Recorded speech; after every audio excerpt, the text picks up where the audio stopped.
Ancient walls and towers, for this is one of the world's most ancient cities, which now has motorways in its midst. Pathé Pictorial's magic carpet has never taken you to a place where a magic carpet was more appropriate. And whether it's a jet aircraft flying high over Istanbul, giving you a cloudy, lofty view of the mystery city of mosques, or a helicopter carpet at minaret height, you drink the magic in. The Santa Sofia Mosque, once a Christian church and now a museum, always makes you feel, even when your feet are on the ground, that you yourself are up in the air.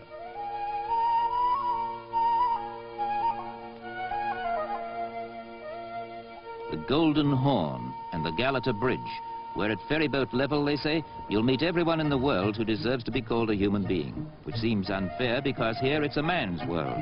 Women are mostly veiled or hidden away. This is the gateway to Asia. This is Europe's last tentative outpost. It shows its ambivalence mainly by male predominance. But Istanbul largely consists of exciting waterways.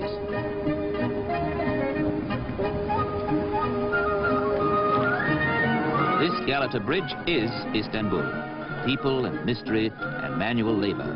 Here on the porters' backs, you can analyze life halfway between east and west.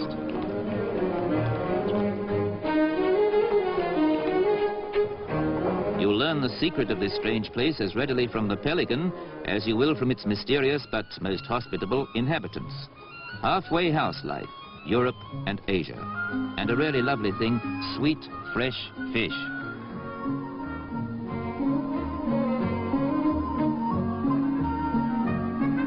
Fish from the Bosphorus, and the custom here is to grill it on charcoal. It's a custom that should spread because it's delicious. A curbside barbecue, conceived in the east and happily moving west. Go on, just dig your teeth into that bit of succulence. Or to savor the subtle flavors of the Orient, buy a bread ring and see how different and delightful it tastes.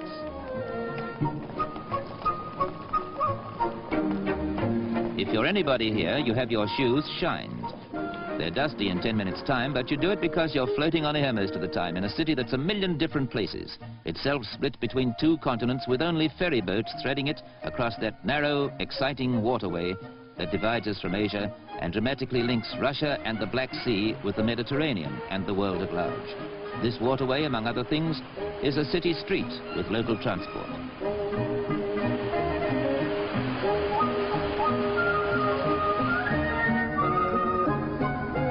What a mix-up of an ancient and a modern city it is.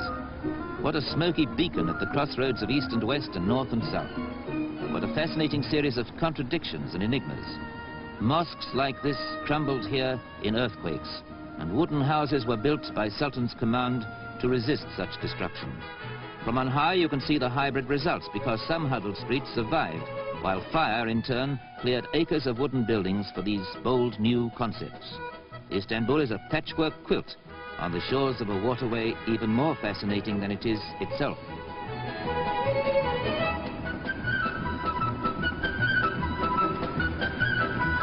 We are cruising now on the Bosphorus.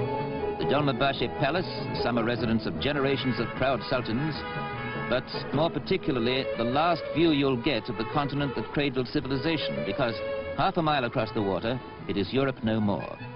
See the walls they built round the last bastion, Byzantium, later to be Constantinople, the Roman Empire's capital, now Istanbul, a city that is more eternal than Rome itself, which though changing, keeps its origins and its essence intact as it grows.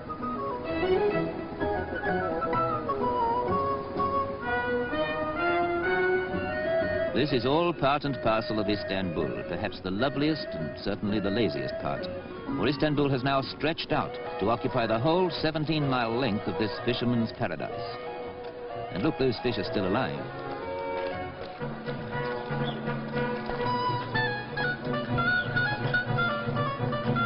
Here you buy blue fish or the famous Bosphorus swordfish slices, and a boy brings round coffee for you as you talk with a stallholder or haggle over the price. The same as in the bazaars. Good, strong Turkish coffee, as sweet as those fresh-caught fish are themselves. You'll also find round here that any old tin will serve as a barbecue.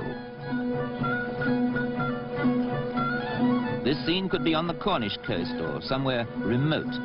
And it's hard to believe it's part of a sprawling city that the Crusaders knew, a strategic point on the map of the world, besieged in turn by Goths and Huns, Slavs and Arabs, and finally captured 500 years ago when this castle was built by the Turkish Sultan Mohammed the Conqueror. This was the stronghold from which he first attacked and then defended the city that he made the capital of the Ottoman Empire.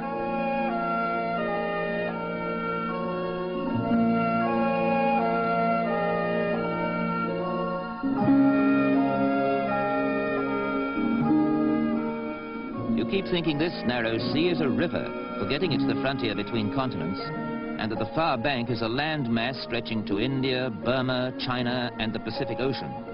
There's another castle on the Asiatic side, more elegant houses and the sleepy feeling you still get in the south of France. Glide into this haven of peace in the very outskirts of a crowded city.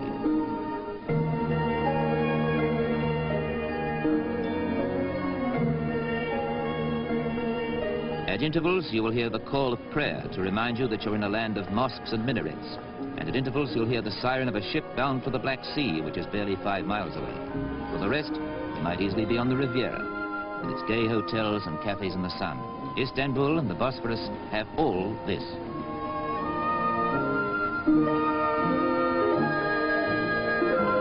Istanbul and the Bosphorus have mystery, too, inscrutable, age-old mystery, somehow symbolized by the Hubble Bubble pipe.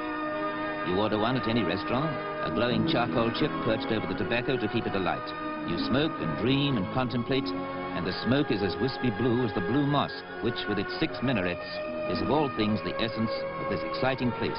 There's no need to say any more about Istanbul. Imagination can do the rest.